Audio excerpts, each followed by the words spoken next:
کہ جس شب آپ پیدا ہوئیں آپ کے والد کے گھر اتنا کپڑا نہ تھا جو ان کو لپیٹ جاتا، نہ گھر میں تیل تھا کہ جس سے چراغ جلایا جاتا یا آپ کی ناف پر لگایا جاتا۔ آپ اپنے والد کی چوتھی لڑکی تھیں، اسی وجہ سے آپ کا نام رابعہ رکھا گیا۔ آپ کی والدہ نے اپنے خاوند سے کہا کہ فلاں ہمسایہ کے ہاں جا کر کچھ تیل لائیں تاکہ چراغ جلایا جائے، لیکن انہوں نے عہد کیا ہوا تھا کہ خلق سے کچھ نہیں طلب کروں گا۔ تاہم وہ اٹھ کر باہر گئے اور اس ہمسایہ کے دروازے تک جا کر واپس آ گئے اور آ کر یہ کہا کہ وہ سویا ہوا ہے۔ بہرحال وہ اس غم میں سو گئے۔ خواب میں حضرت صلی اللہ علیہ وسلم کی زیارت ہوئی۔ آپ صلی اللہ علیہ وسلم نے فرمایا کہ غمگین کیوں ہوتی ہو؟ تمہاری یہ لڑکی ایسی بزرگ ہوگی کہ جس کی شفاعت سے میری امت کے 70,000 آدمی نجات پائیں گے۔ سبحان اللہ۔ حضرت اکرم صلی اللہ علیہ وسلم نے فرمایا کہ اٹھو اور اس ذات کے پاس جاؤ، وہ بصرہ کا امیر ہے، اس سے کہو کہ تو ہر رات مجھ پر 100 بار درود بھیجتا ہے، لیکن شب جمعہ کو تم درود پڑھنا بھول گئے ہو۔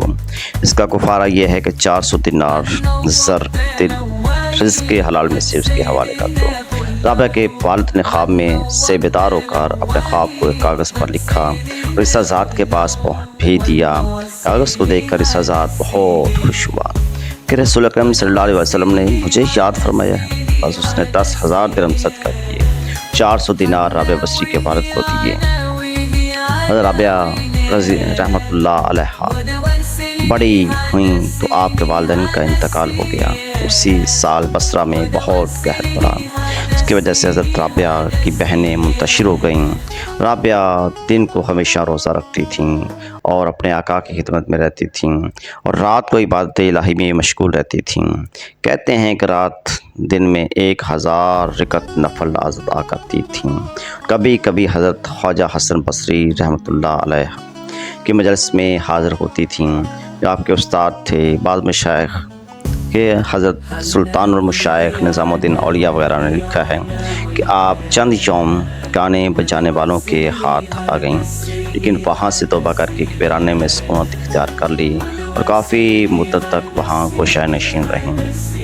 اس کے بعد آپ نے سفر حج اختیار کیا۔ بیابان جنگل میں آپ سفر کر رہی تھیں کہ قضاء الہی سے آپ کا گدھا جس پر سامان لدا ہوا تھا گرا اور مر گیا۔ قافلے والوں نے کہا ہم آپ کا سامان لے چلیں گے۔ آپ نے فرمایا کہ میں تمہارے سہارے گھر سے نہیں نکلی تھی، آپ لوگ چلے جائیں، میرا اللہ مالک ہے۔ جب قافلہ چلا گیا تو رابعہ نے حق تعالیٰ سے عرض کیا یا اللہ، ایک ضعیف بے نوا کے ساتھ یہی سلوک کرنا چاہیے جس طرح آپ نے کیا ہے کہ آپ نے مجھے اپنے گھر طرف فرما کر میرا گدھا راستے میں مار دیا ہے۔ یہ کہتے ہی گدھا اٹھ کھڑا ہوا۔ رابعہ نے اپنا سامان اس پر رکھا اور چل دیں۔ مکہ معظمہ کے قریب پہنچ کر آپ نے جنگل میں رہائش اختیار کی۔ کہتے ہیں کہ مکہ معظمہ کے قریب پہنچ کر آپ نے جنگل میں رہائش اختیار کی۔ چاند یوم کے بعد آپ نے مناجات کی کہ الہی میں کہاں جاؤں اس سنگ و خشت کو کہ جس سے لوگ کعبہ کہتے ہیں، میں کیا کروں؟ میں تو تجھے چاہتی ہوں، تیرے گھر کو کیا کروں؟ حق تعالیٰ نے براہ راست ان سے فرمایا کہ اے رابعہ، اس سے تو 1000 جہان کے مجدہا کی مستحق ہو گئی ہے۔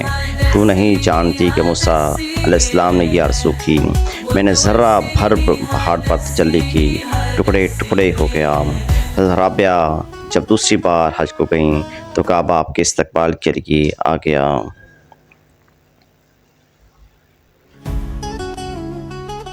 مجھے کعبہ کی زیارت سے کیا خوشی، میں رب کعبہ چاہتی ہوں، میں کعبہ کو کیا کروں گی۔ نقل ہے کہ ایک دن رابعہ و حضرت خواجہ حسن بصری رحمۃ اللہ علیہ کے گھر جانے کے اتفاق ہوا۔ حضرت خواجہ حسن رحمۃ اللہ علیہ اپنے عبادت خانے کی چھت پر بیٹھے اس قدر رو رہے تھے کہ آپ کے آنسوں پر نالے سے نیچے بہہ رہے تھے۔ حضرت رابعہ نے دریافت کیا کہ کیسا پانی ہے۔ جب حقیقت معلوم ہوئی تو آپ نے فرمایا اے حسن، اگر یہ گریہ رونت نفس کی وجہ سے نہیں تو اس پانی کی حفاظت کرنا تاکہ تیرے اندر دریا ہو جائے۔ حضرت خواجہ کو یہ بات ناگوار گزری اور خاموش رہے۔ ایک دن انہوں نے رابعہ کو دریائے فرات کے کنارے پر بیٹھا دیکھا، اپنا مصلح سطح پر بچھا لیا اور کہا اے رابعہ آؤ تاکہ 2 رکعت نماز یہاں ادا کر لیں۔ رابعہ نے کہا اے استاد، اگر اہل دنیا کے سامنے اہل آخرت کی برتری ثابت کرنی ہے تو کوئی ایسا کام کرنا چاہیے جس سے لوگ عاجز آ جائیں۔ بس انہوں نے اپنا مسلح ہوا پر بچھایا اور حضرت خواجہ سے کہا آئیے یا خلق سے چھپ کر نماز پڑھیں۔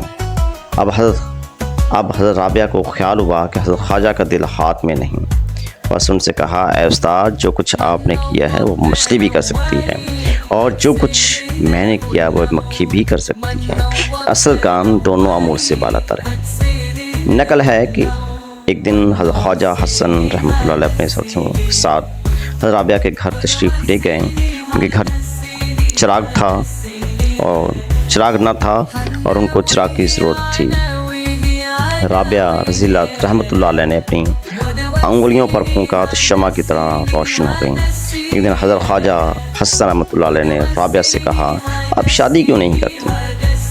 آپ نے جواب دیا عقد نکاح وجود پر ہوتا ہے، یہاں وجود ہی کہاں ہے، میں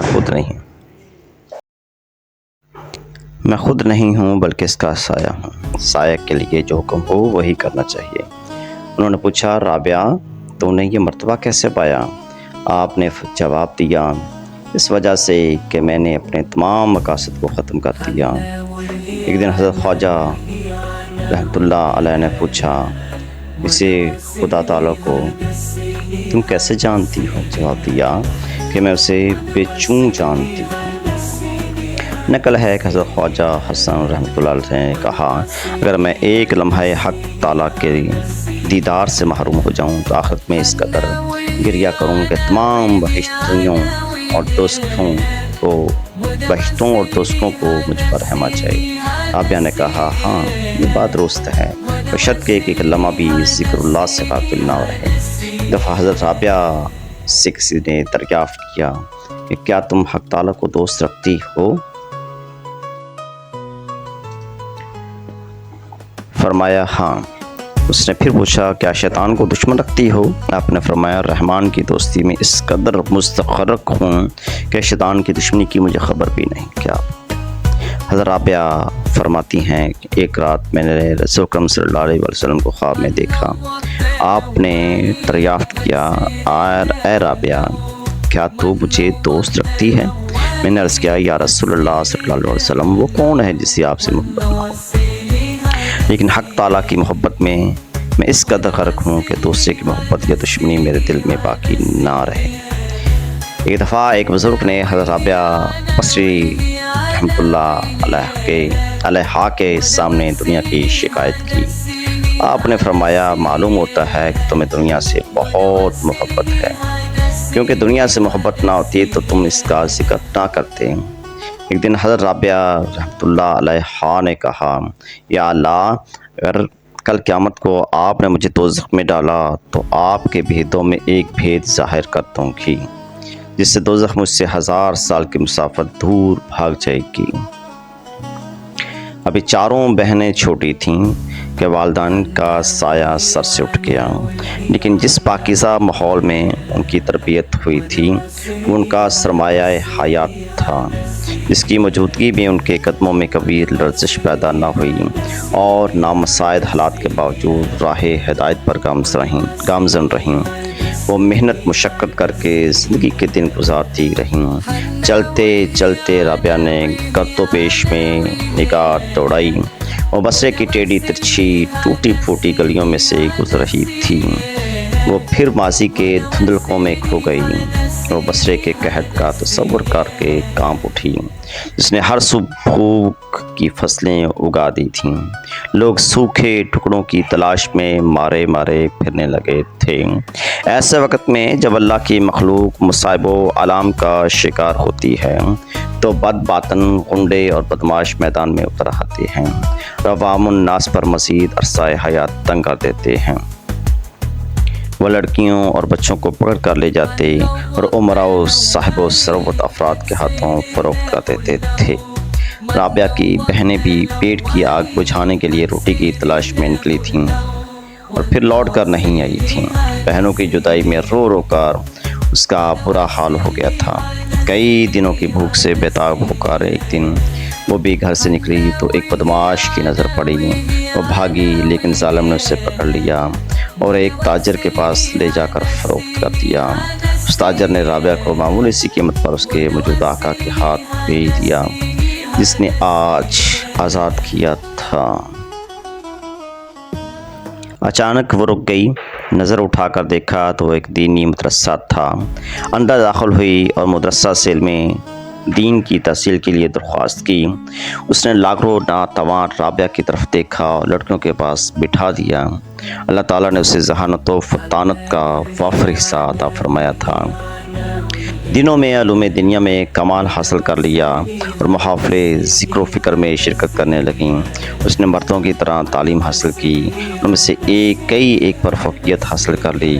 اس نے اسرار فقہ و حدیث تفسیر کو خوب سمجھا، مسائل سے آگاہی حاصل کی، بہت سی احادیث مبارکہ ازبر کیں، کیونکہ ان دنوں حفظ و حدیث بنیاد و تعلیم و تعلم تھی۔ تعلیم سے فراغت کے بعد وہ دل و جان سے عبادت و ریاضت میں مشغول ہو گئیں۔ جب وہ سوتیں تو تھوڑی دیر بعد ہڑبڑا کر اٹھ بیٹھتی تھیں، آنسو آنکھوں سے بہنے لگتے، نفس کو ملامت کرنے لگتیں کہ وہ اتنی دیر اپنے رب و ودود سے کیوں غافل رہیں۔ بعد از نماز عشاء چھت پر جا کر ہاتھ پھیلا کر کہتیں، اے پروردگار، ماں نجوموں روشن ہو گئے، تیری مخلوق بستروں پر دراز ہے، عمراء اور بادشاہوں نے اپنے دروازے مکفل کر لیے ہیں، ہر دوست اپنے دوست سے محو خلوت ہے اور میں یہاں تیرے سامنے کھڑی ہوں۔ تمام رات عبادت میں مصروف رہتیں، بوقت فجر قرآن پاک کی تلاوت کرتیں اور دن چڑھے تک مناجات کرتی رہتیں۔ پھر کہتیں، اے اللہ، رات بیت گئی، کاش مجھے معلوم ہوتا کہ تو نے میری صلات قبول فرما لی ہے۔ تیری عزت کی قسم، میرا یہی طریقہ رہے گا جب تک تو مجھے جواب نہ دے گا۔ اگر تو مجھے اپنے طرف سے دھتکار بھی دے گا تو میں نہ ہٹوں گی، کیونکہ میرا دل تیری محبت میں گھر گیا ہے۔ اللہ کے عشق و محبت نے اسے دنیا کی ہر چیز سے بے رغبت کر دیا تھا۔ وہ تھوڑی سی غذا اور تن ڈھانپنے کے لیے کپڑوں پر قناعت کرتی اور اپنی جوانی کو اللہ تعالیٰ کے عشق سے جلا لیا تھا۔